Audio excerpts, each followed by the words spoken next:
si Mrs. Ship ang maglagay. Ito na yung ating ngayong tinatawag na bistik Bisaya.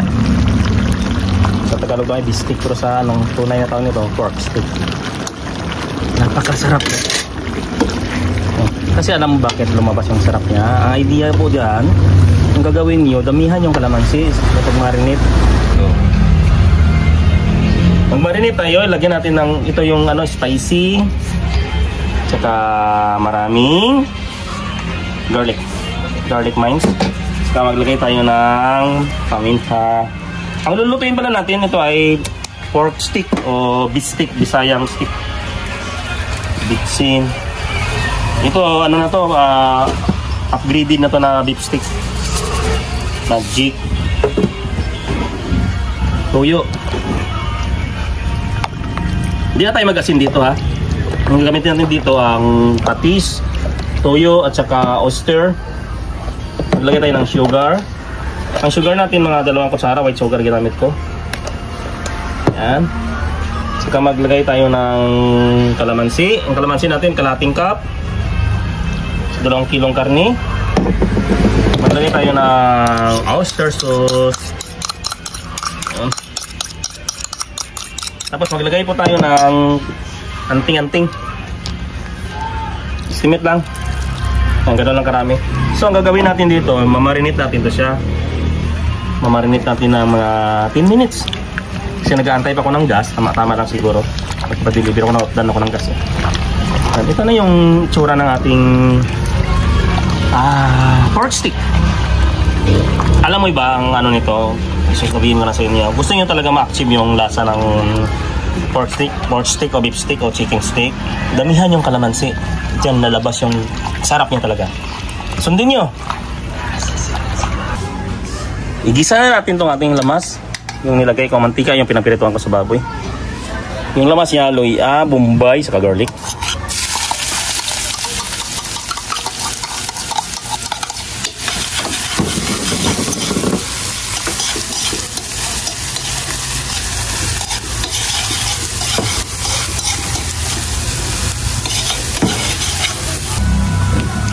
Isunod natin yung kamatis ha. Yan, deep stick na may kamatis. Kasi alam nyo, pang twist lang naman yung lasa ng kamatis. At pang paganda ng kulay. Ilagay natin yung karne. Pork stick pala, hindi deep stick. Kahit di ko na igisa to. Yung pinagmarinate niya, mamaya na natin lagay yung pang last na ng pagluto para yung lasa nandyan pa rin. Mag-add lang tayo ng tubig kapag kunting tubig lang pag hindi isa lalambot. Magsasabaw lang naman to siya eh. Yan. Payukain lang natin. Tapos takpan hanggang sa lumambot yung karne natin at saka yung bandang last ilagay natin yung kanyang pinagmarinitan. Ganun po.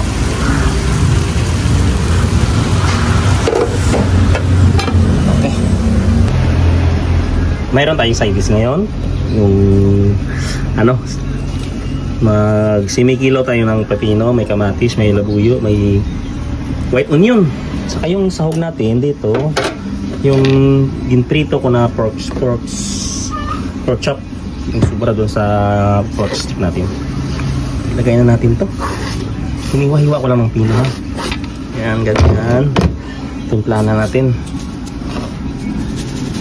Magic, bitsin, paminta, patis,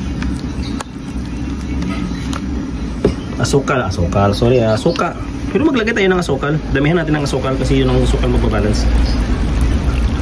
Yan. Ang ilagay ko dito, white sugar. Mga 1 kutsara kalahati ng white sugar ito. Ayan. Kaya kain na natin to. Ito na yung ating salad na kinilaw. Ang sarap.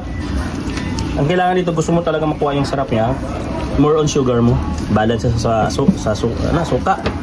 Saka 2 pirasong labuyo. Saka yung malalaking bombay ilagay niya, matamis-tamis kasi. Okay na to. I-check na natin itong ating karni ha.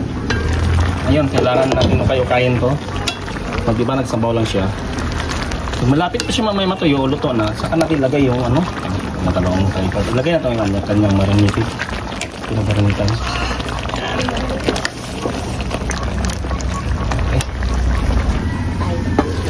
medyo malambot na yung ating karne ha. Kaya, mga ano na rin, mga 30 minutes na rin natin ilaga. Ilagay na natin yung kanyang pinagmarinitan kasi ito magdala ng lasa. Sa sinabay kanina para hindi ma-wash out po yung lasa niya. Normal pa rin. Okay, antayin lang natin siguro mga 5 minutes. Medyo matuyo-tuyuan siya. Luto na to eh. Ang lambot na niya. Luto na siya. Maglagay po tayo ng cornstarch. Yung tama lang na medyo mapalapot siya. Ayan, huwag sobra. Saka yung kanyang pinaka-toppings, Bombay. Yan, si Mrs. Ship ang maglagay. Ito na yung ating ngayong tinatawag na bistik Bisaya. Sa Tagalog ay bistik, pero sa tunay na tawag nito, pork stick. Napakasarap. Kasi alam mo bakit lumabas yung sarap niya. Ang idea po dyan, yung gagawin nyo, damihan yung kalamansi sa pag-marinate at saka i-balance sa sugar. Ang magdala dito, sugar at saka kalamansi.